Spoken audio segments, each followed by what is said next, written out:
बसपा के पूर्व कद्दावर नेता एक के बाद एक अखिलेश यादव से लगातार मिल रहे हैं।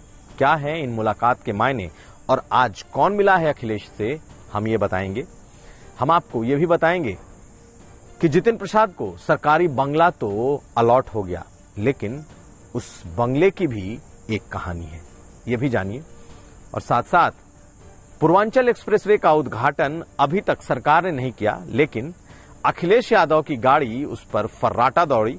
अखिलेश ने यह भी कह दिया कैसा है ये पूर्वांचल एक्सप्रेस, सुनिए सब। नमस्कार, मैं हूं कुमार अभिषेक और आप देख रहे हैं यूपी तक। हम हाजिर हैं अपना न्यूज शो आज का यूपी लेकर।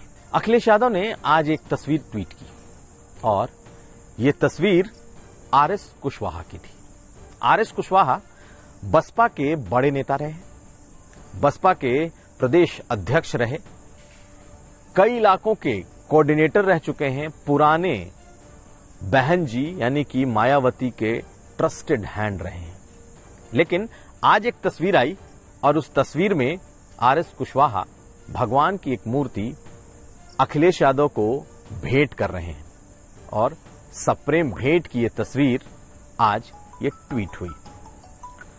ये कोई पहली तस्वीर नहीं है, इसके कुछ दिन पहले, अभी से 2 से 3 दिन पहले लालजी वर्मा और रामअचल राजभर के मुलाकात की भी तस्वीरें अखिलेश यादव और समाजवादी पार्टी ने ट्वीट की।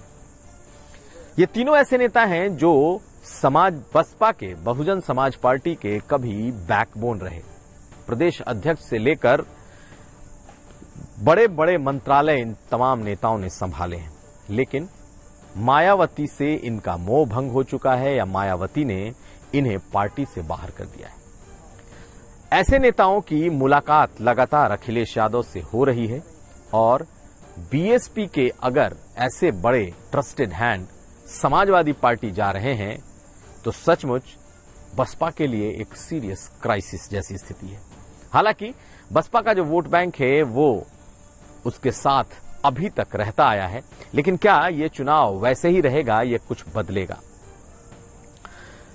लालजी वर्मा, रामअचल राजभर के बाद अब आरएस कुशवाहा, और आरएस कुशवाहा की यह मुलाकात बेहद ही अहम है। इसलिए अहम है क्योंकि बसपा के इन चेहरों के सहारे कहीं ना कहीं Samajwadi party OBC vote bank को साधने की कोशिश कर रही है। और अगर यह क्रम यूं ही चलता रहा तो बसपा को तो नुकसान होगा ही, सपा को इसका फायदा भी हो सकता है। हालांकि समाजवादी पार्टी में अभी तक किसी ने, इन तीनों नेताओं में से किसी ने आधिकारिक तौर पर सपा को ज्वाइन नहीं किया है, लेकिन राजनीति में मैसेज ही काफी है। आने वाले वक्त में ये तीनों नेता समाजवादी पार्टी का दामन थाम सकते हैं और अगर ऐसे नेताओं ने दामन थामा तो पीछे लाइन भी लग सकती है। लेकिन बसपा का मानना है कि ऐसे नेताओं के जाने से फर्क नहीं पड़ता, क्योंकि बसपा में काडर है, बसपा में उसका अपना वोट बैंक है जो नेताओं का नहीं बल्कि बीएसपी का है। अब अगली खबर। योगी मंत्रिमंडल में 7 मंत्रियों ने शपथ ली। कैबिनेट मंत्री के तौर पर जितिन प्रसाद आए हैं और जितिन प्रसाद को आज सरकारी बंगला भी अलॉट हो गया। 9 कालिदास मार्ग, ये वो बंगला है जिसमें जितिन प्रसाद रहेंगे। लेकिन इस बंगले की कहानियां अब सामने आ रही हैं। ये बंगला उन्हें सरकारी तौर पर अलॉट तो कर दिया गया। मुख्यमंत्री आवास जो कि 5 कालिदास मार्ग है उससे कुछ फरलांग की दूरी पर यह बंगला है, लेकिन इस बंगले को लेकर कई तरह की चर्चाएं इस वक्त चल रही हैं। इनके पहले कमला रानी वरुण जो कैबिनेट मंत्री थी वो इस बंगले में थी और कोरोना में उनका निधन हो गया। उनके पहले ओम प्रकाश राजभर थे और ओम प्रकाश राजभर की उस बंगले में रहते हुए बीजेपी से कभी नहीं बनी और उन्हें गठबंधन से बाहर होना पड़ा। और उनके पहले सपा सरकार में जो दूसरे मंत्री इस बंगले में रह रहे थे उनके साथ भी कई हादसे हुए। राजकिशोर सिंह जो कि सपा सरकार में मंत्री थे, उनके परिवार में भी हादसे हुए। हालांकि इन बातों को कहने का मतलब किसी तरीके का भय पैदा करना नहीं, बल्कि ये एक चर्चा उस बंगले को लेकर इस वक्त चल रही है। ऐसे में ये बंगला तो अलॉट हो गया है, लेकिन इस बंगले से जुड़ी कहानियां भी अब लिखी जाएंगी। सुनिए क्या कह रहे हैं ओम प्रकाश राजभर के बेटे अरुण राजभर, जो कि जिनके पिता ओम प्रकाश राजभर और उनका इस बंगले में तकरीबन 2.5 से 3 साल रहे। सुनिए क्या कह रहे हैं ओम प्रकाश राजभर के बेटे अरुण राजभर इस बंगले के बारे में। वह ऐसा बंगला है कि अब तक जो भी उसमें गया है वो बच करके बाहर नहीं निकला है। एक 6 नंबर कालिदास मार्ग, एक 9 कालिदास मार्ग, ये दोनों कालिदास मार्ग की जो बंगले हैं यह अपने आप को अशुभ माना जाता है, और यह भारतीय जनता पार्टी के मंत्रियों को और उनके नेताओं को अच्छे से पता है कि इसमें भेजो जिसको, फिर वह वापस वहां से लौट के न आवे। इसे शापित कहना तो ठीक नहीं होगा, लेकिन इसकी कहानियां चर्चा में जरूर आएंगी। अब अगली खबर, पूर्वांचल एक्सप्रेस।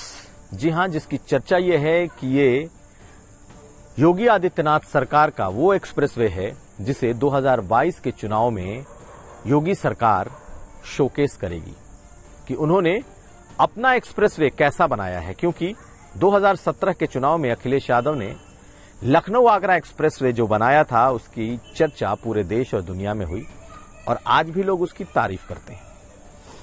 अब इस पूर्वांचल एक्सप्रेसवे की शुरुआत होनी है, इसका उद्घाटन अगले महीने कभी भी हो सकता है, लेकिन उद्घाटन हो उसके पहले ही अखिलेश यादव की गाड़ियां फर्राटे से इस पूर्वांचल एक्सप्रेसवे पर दौड़ी। 2 दिन पहले अखिलेश यादव लखनऊ से आजमगढ़ की यात्रा उन्होंने इसी पूर्वांचल एक्सप्रेसवे से की, जो फिलहाल अपने बनने के आखिरी दौर में है। दरअसल एक्सप्रेसवे अखिलेश यादव के दिल के बेहद करीब है, और लगातार अखिलेश यादव इस बात की तुलना करते रहे हैं कि उनके जैसा एक्सप्रेसवे कोई बना के दिखा भी नहीं सकता, और मुख्यमंत्री योगी आदित्यनाथ को लगातार इस मुद्दे पर घेरते भी रहे हैं। अब देखना यह है कि जब ये एक्सप्रेसवे बनकर तैयार होता है और जनता के सामने आता है तो कैसा होता है, क्योंकि फिर तुलना तो दोनों की जरूर होगी। तो ये था आज का यूपी।